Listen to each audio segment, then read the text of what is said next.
Well, what a great day for Twins baseball as Joe Mauer is now among baseball's immortals. And joining us now to talk a little more about what he has accomplished here is, I think I could call you his best friend, Justin Morneau, who was his partner in crime for so many seasons with the Twins. And you have to be elated to see Joe get honored like this. Yeah, I think it was a question heading into it. What did the voters see? What do they? You never really know how they're going to react. And I think they reacted in the right way because he is a Hall of Famer. He's a guy that when he was on the field, he was the best athlete, he was the best player, and he was the best catcher in the game for a long time. So I think he did things that no one else did in the history of the game. The 3 batting titles. I mean, he led the All-Star game in voting for a kid from the Midwest. It's incredible what he did as a player, and I think the voters recognize that. All right, let's go back to the beginning. You were there 2 years before him, and then he came in as a 18-year-old, and I was looking through some old newspaper articles, and you guys apparently went to a sporting goods store? Yeah, our first meeting, we went to, I think it was a Dick's Sports down in Fort Myers, and we knew we were going to be friends when we just started picking up hockey sticks and basketballs and just started, playing in the aisles of the Dick's Sporting Goods down there at Fort Myers, and not a whole lot was said. Knowing the two of us, it was pretty quiet, but we knew that we could pick up anything in that sporting goods store, and we were going to try and compete. We were going to have fun, and that's kind of how it all started. All right, so you see him then. What was your impressions of his baseball talents? I mean, were you awestruck back then, or is this a process that he went through to become a Hall of Famer? What did you notice in Joe that made him stand out more than anybody else? Well, I think, in the minor leagues, there's so much that's put on a first rounder. Anytime there's a first rounder on the field, whether it's on your team or the other team, everybody knows. So there's always eyes on that person. And then you sit there and if you weren't a first round pick, you look and you go, well, how is that guy that much better than everyone else? And you could see it immediately with Joe. You could see it with the athleticism. I remember in his first big league camp, we were sitting there and I was at first base and he was catching and he picks up a ball and he throws it to first. And I'm kind of thinking as he's throwing the ball, why isn't he really trying? It doesn't really look like he's putting a whole lot of effort in. And all of a sudden the ball caught me. I mean, it took me back and it almost hit me square in the chest. And I think that's kind of how it was for him. He just made it look so easy, because he was just so athletic, he was so talented, and you could tell when he was on the field that he was always the best athlete, no matter what age, no matter who he was out there with. Even as an 18-year-old kid, you could tell that there was something special there, and it translated into him having a Hall of Fame career. And you look at what he did to prepare himself. He just didn't live off natural ability. I mean, I'd see some of it, obviously very little of it, but I could see just how intense his workout was and his regiment was every day to get ready for every single ball game. He never cut corners. I mean, he didn't say, I'm good enough today, I'll be able to get through it. He put maximum effort in day after day after day. Yeah, I think, that the knee injury he sustained his rookie year, he had a routine that he had to stick to, and he knew that he needed to do it, and he never wavered from that routine. He knew exactly what he needed to do, day in, day out, every single day, to prepare to get himself on the field every chance he could, because he knew if he didn't do that, his career wasn't going to last as long as he wanted it to. And very few of us get to walk away at the end of the day and decide when our career is over. Usually it's somebody in the front office, makes that decision for you. And he was one of the lucky ones because of the way he prepared and the way he took care of himself. And it was incredible to see. Number one, I've never seen anyone sleep the way he did. I mean, he could sleep for 12 hours a night, no problem. So I think that was part of, his recovery and his routine. But I mean, he was so dedicated in what he was doing. His only focus was on being the best baseball player he could. There were so many distractions that were available to him, being, a kid playing for his hometown team with so many family and friends around. But he took care of that stuff in a certain way. But then when it was time to get to the field and time to put in the work, he put in the amount of work that he needed to do to make himself a Hall of Famer. And I want to touch on that more because that really is something that gets overlooked. Some say, oh, it's great playing in your hometown. It put more pressure on him, more of a spotlight on him every single day. He had to be Joe Mauer, and he had to be the guy for everyone. How difficult was that for him to perform and deal with that intense spotlight day after day? Well, I think it started when he was in high school. He always knew when he was in the spotlight. You can always tell when there's eyes on you.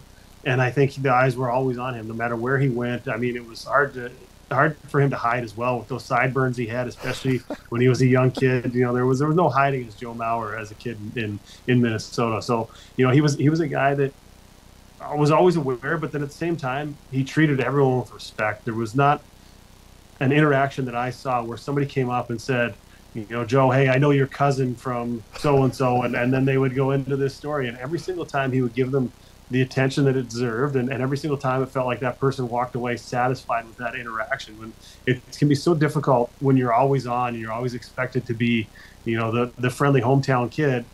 And you're not really ever allowed to have a bad day, because one bad interaction ends up spreading like wildfire. And I never saw that happen. Anytime I was with him, I actually loved going places with him, because I could go and be left alone, and everybody would go over to Joe, and I could go over and have a beer over at the bar, whatever I needed to do. So, it was great. But at the same time, I don't know how he handled it, but he handled it so well. And I think, obviously the upbringing, his parents, his grandparents, having family around, having friends to keep him grounded, to remind him that he's just a kid from St. Paul, and they never let him, get too big for who he was, and he never let himself get too big and never forgot where he came from. Well, how did he handle that pressure? Because you guys were roommates, I think, in '06. You guys shared a condo. And so, there obviously was a lot of conversations and spring trainings and bus rides and plane rides. How did he handle that pressure? Were there times when he was like, I almost wish I played in New York as opposed to the Twin Cities? Not once did I ever hear him complain about the attention or, the fact that he was playing in his hometown. At the end of his career, there was a talk, when the team was struggling, he was, getting towards the end, hadn't won that World Series. There was opportunities maybe for him to go to somewhere like Boston or somewhere where there was a chance for a team. And, I think I mentioned to it once, and he shot that down immediately. There was no thought of him ever wanting to play anywhere else. He knew how special it was to get to play for his hometown team, the team that he grew up cheering for, the guys he grew up idolizing, and Kirby Puckett and Herbie and all these guys that, he saw what it meant to play for the Minnesota Twins, and he never took that for granted. And I think he just handled it so well, because he understood it was a privilege to be able to play for your hometown team in front of your family and friends. All right, let's get into the batting and the batting titles. What were those years like for him? What made him so dynamic at the plate? Was he studying opposing pitchers? Was it because he was a catcher, he had more looks at pitches all the time? Or what do you think was one of the keys for his success at the plate and winning those batting titles? Well, I think it's a combination of all those things. I mean, his preparation was obviously elite. He understood exactly what he wanted to do when he got in the batter's box, and his pitch recognition and his strike zone knowledge were better than anyone I've ever seen. He never seemed like he was off balance. He never seemed like he was chasing pitches. You'd see other guys flailing and falling over and taking off balance swings. It never seemed like he missed the barrel also. I mean, he would go years. I think there was one year where he said he broke 3 bats. I remember there was games where I broke 3 bats. So, I mean, it was just special. He'd wear out bats before he'd actually miss the barrel enough for the bat to break. So, and he was one of the last guys to swing an ash bat. So those things are easier to break. You hit them anywhere off the barrel and you splinter them towards the handle, or you see him break. And you never saw him really take those awkward off-balance swings. You never saw him chase too much. And I think obviously the guys hitting around him benefited from that. He saw a ton of pitches. He was on base a ton, which helps, the guys, myself and Cuddy and Torrey and the guys who hit behind him, come up there with runners on base. And the pitcher always had to be concerned with base runners and running deep counts, running pitch counts up. I mean, he just did everything so well that he made it look easy. And I think the one thing that for me that got overlooked was his competitiveness. I think, because he was so even keeled on the field, because you never saw him really snap. You never saw him lose his temper. But there was a deep fire in there. Being the youngest of 3 brothers, being a guy always having to fight to keep up with Jake and Billy, that there was a burning competitiveness in there. He hated to lose. He always wanted to be the guy going out there at the end of the day. If we didn't win, he didn't care if he had 3 hits. It didn't matter to him. The only thing that really mattered was trying to win ball games. And I think that to me is something that I think that doesn't get talked about enough. From those guys, from those of us, especially me, being around them a lot. knowing what winning meant to him, and the years making the playoffs and the years we didn't. It was just something that he competed every at bat. He prepared every single day. He prepared the same way every day, and he went out there, and it led to a long Hall of Fame career. Explain a little bit how the catching aspect piled on to the workload and what he did to have the success at the plate, still while doing all of that and making sure the pitchers were set. It wasn't just about his coming up to the plate, his at-bats. He had so much on his plate, and the physical toll that takes, because you were a catcher as well back in the beginning. Yeah, I think that's the other part that maybe is overlooked a little bit is the fact that a catcher is a defense first position. You have to go out there, you have to prepare your guy, you have to know how you're going to approach each hitter for the other team. How are we going to pitch to these guys? Where do we match up our pitcher strengths, and then having the ability to make adjustments throughout the game. It's something that Joe talked about. He was a student of the game. He talked to Brad Radke a lot, and he'll tell you that Brad Radke taught him a lot of lessons when he was a young catcher. And I think Terry Ryan and the front office did a good job of surrounding him with veteran catchers. Him and Mike Redmond were a great tandem, and also even Henry Blanco was there, and we had some other catchers, some veteran guys that really helped him along when he was young, what it meant to prepare on the defensive side, and the offense was almost secondary, and it was incredible. And maybe he didn't have that chance to overthink it like some of us did, where he was so focused on, how am I going to get my pitcher through this inning? How am I going to get my pitcher into the sixth inning when he doesn't have his best stuff? That he would go up there and 2-3 line drives, find himself on base, and then get back behind the plate. But I think the defensive side, especially before there was so much analytics and there was so much information presented to you, he had to figure a lot of that stuff out on his own. And the game plan was there with Rick Anderson, with pitching coaches and with the other catchers, and they would sit down there before the game when the rest of us are eating a sandwich or in the cage hitting. He was thinking about, how am we going to get my guy through the game today? And I think the defensive side, the Gold Gloves were there. He was a phenomenal catcher. He was a tremendous, pitch framer, pitch blocker. He had a tremendous arm.